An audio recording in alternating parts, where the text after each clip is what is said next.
দোয়া কবুলের জন্য আমাদের সবসময় দরুদ পাঠ করতে হবে।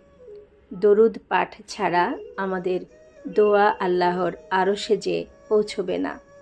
আমরা 5টি সংক্ষিপ্ত দরুদ শরীফ জেনে নেই। বিসমিল্লাহির রহমানির রহিম। সাল্লাল্লাহু আলাইহি ওয়া সাল্লাম। আসসালাতু আসসালামু আলা রাসূলিল্লাহ।